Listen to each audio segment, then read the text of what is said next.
Welcome to the What's Next podcast, only on Spotify and YouTube. Okay, so get this right. Dana White, UFC guy, he's joining Meta's board. Meta, Facebook. Yeah, Facebook's parent company, all that. But here's the thing. This all drops as Trump starts his next term as president. Kind of wild timing, if you ask me. Yeah, I see what you mean. There's definitely some overlap there. Today, we're going to deep dive into all of that. The politics, tech, even the world of MMA. It all kind of ties together here. All right, sounds interesting. So for anyone who might not follow UFC, Dana White, he's not just some CEO, he's the president of UFC. Built it up from basically nothing into a global phenomenon. He's a powerhouse. And his connection with Trump goes way back. Oh yeah, big time. Like even before UFC was, UFC. Trump was one of the few who really saw what it could be. Didn't he like host some of those early events? He did. Back when it was still kind of like the Wild West of combat sports. I mean, we're talking no holds barred, anything goes kind of fights. Yeah, I've seen the old footage. Brutal. Trump was there. He gave him a platform, venues, even legitimacy when a lot of folks were turning their noses up. It's funny. You think about Trump, you think real estate, casinos, then you got this whole other side of him, the fight fan. He's a businessman, right? Yeah. He sees opportunity. And he and Dana White, well, they've been tight for years. They were just together at a UFC event recently, hanging out with Elon Musk, by the way. Yeah, saw that with Elon. Small world, huh? It is. And that connection, it adds another layer to this whole meta thing, doesn't it? You mean with Trump and Zuckerberg's history? Yeah.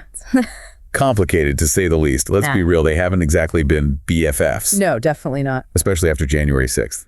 Trump gets banned from Facebook for 2 years.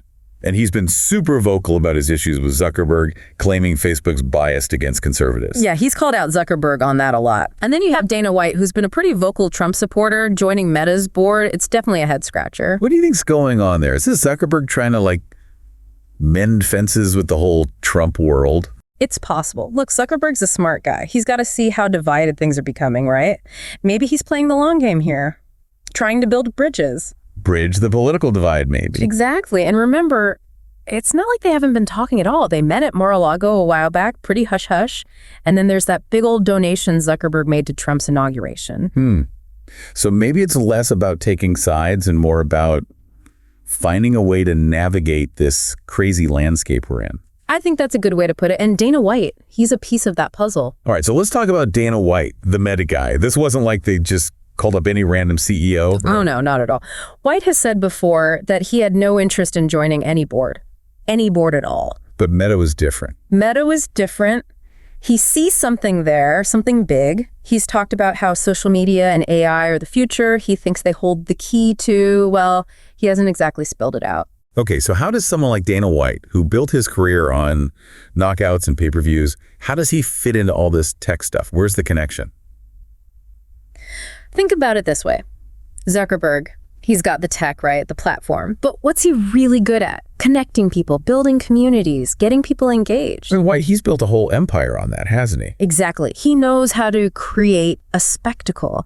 He knows how to tap into that tribalism, that fanatical devotion that people feel for their teams, their fighters. So are they trying to like UFC-ify Facebook? Is that what we're talking about? Exactly. But come on, don't leave us hanging. Think bigger, more futuristic. This is about the metaverse, about blurring the lines between the physical and the digital. I've heard about the metaverse, but to be honest, I'm still a little fuzzy on what it actually is. Right. So imagine this.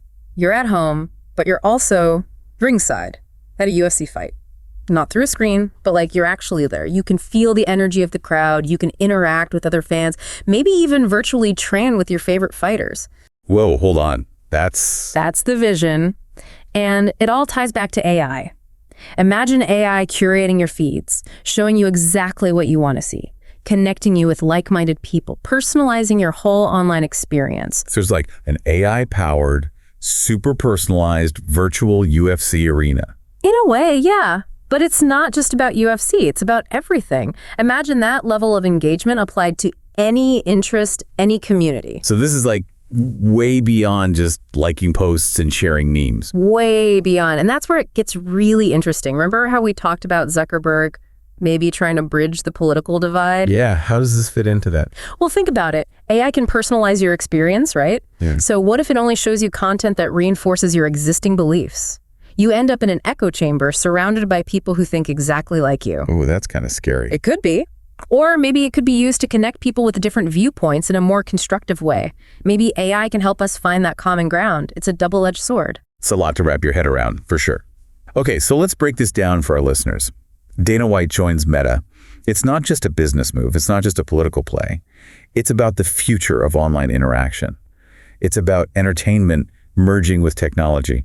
And it could have a massive impact on how we connect with each other, for better or worse.